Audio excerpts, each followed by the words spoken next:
Mau aman? Memindahkan catatan piutang pelanggan dari buku manual ke aplikasi kasir ke toko. Assalamualaikum warahmatullahi wabarakatuh. Pindah ke sistem digital itu harus tuntas, termasuk soal catatan piutang. Jangan biarkan data real piutang toko teman-teman berbeda dengan data aplikasi ke toko. Di video ini, kita akan bahas cara input saldo awal piutang agar pembukuan toko teman-teman lebih akurat. Silakan simak panduannya di video berikut ini sampai selesai. Trigonal Tutorial.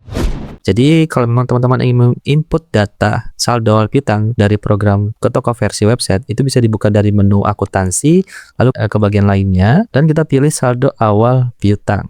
Sedikit penjelasan dari saldo awal piutang adalah jumlah uang yang masih harus dibayar oleh pelanggan kepada toko sebelum sistem digunakan. Jadi kalau memang teman-teman usaha yang sudah berjalan dan baru menggunakan program, jika ada pelanggan A ini masih ada hutang dan kita catat manual, catatan manual itu bisa dipindahkan ke program. Ketika nanti pelanggan A ingin membayarkan piutangnya, maka kita bisa lakukan di program melalui saldo awal piutang ini ya teman-teman. Nah, untuk cara inputnya ada dua opsi ya. Jadi yang pertama dari program, yang kedua dari Excel kalau memang ingin input data saldo awal piutang secara massal. Di sini saya akan mencontohkan dari program terlebih dahulu. Kita bisa menambahkan baru ya data pelanggannya dari klik tambah ini. Kita pilih pelanggan G misalnya, contoh ya.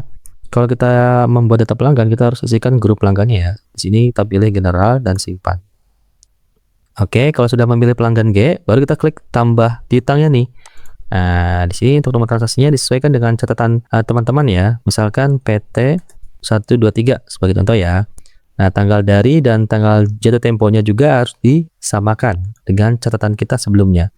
01 bulan 2 2026 sampai akhir bulan atau 1 bulan. Nah, karena di sini kita pilihnya saldo awal piutang, maka untuk kode akunnya kita pilih piutang usaha. Nah, baru nilai jumlahnya nih per transaksi ya, teman-teman. Misalnya 1 juta. Nah, kalau sudah bisa disimpan. Nah, itu ya. Itu menambahkan saldo awal piutang dari program. Jika teman-teman ingin menambahkan dari Excel secara massal, itu bisa diklik di bagian import data dari Excel. Lalu kita bisa lihat dulu ya, maksimal total data yang bisa diimport itu adalah 1000. Jadi kalau memang datanya sudah lebih dari 1000, itu bisa dibuatkan sheet baru. Kalau sudah, kita klik contoh filenya untuk melihat contoh filenya seperti apa sih. Nah, ini saya sudah download ya, otomatis akan terdownload. Coba kita buka saldo awal piutang. Nah, kita bisa pilih sheet saldo awal. Nah, ini ya, ini contohnya yang sudah diberikan oleh program.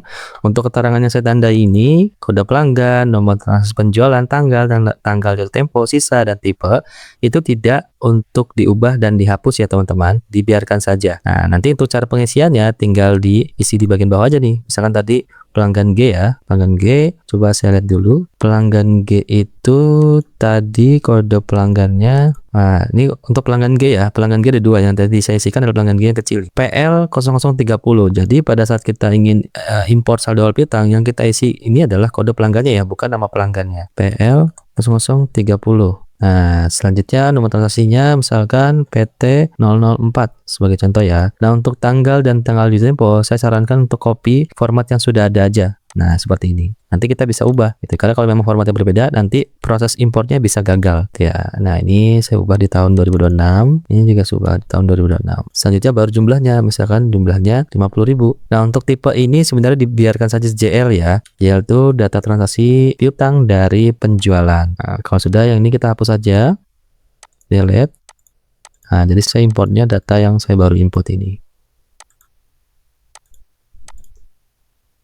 Sudah saya simpan ya, saya close lagi. Nah, kalau untuk cara impornya sebenarnya kita bisa buka lagi tadi ya menu saldo awal piutang. Nah, di sini kita pilih import data dari Excel, kita upload file. Nah, ini kita pilih saldo awal piutang yang tadi kita input ya. Karena di sini kita import saldo awal piutang, maka untuk akunnya kita pilih piutang usaha. Selanjutnya bisa import data. Nah, kalau sudah ada keterangan seperti ini, berarti import kita sudah berhasil. Coba kita cek ya. Tadi di pelanggan G. Yang kecil ini ya. Di sini sudah ada dua transaksi ya. Yang pertama diimport dari program, yang kedua diimport dari Excel. Bagaimana? Mudah kan? Tapi, kalau teman-teman masih bingung atau butuh diskusi lebih lanjut, silakan komen di kolom komentar atau langsung tanyakan ke tim support Trigona Software. Kontaknya ada di deskripsi ya. Sampai jumpa di tutorial berikutnya. Wassalamualaikum warahmatullahi wabarakatuh.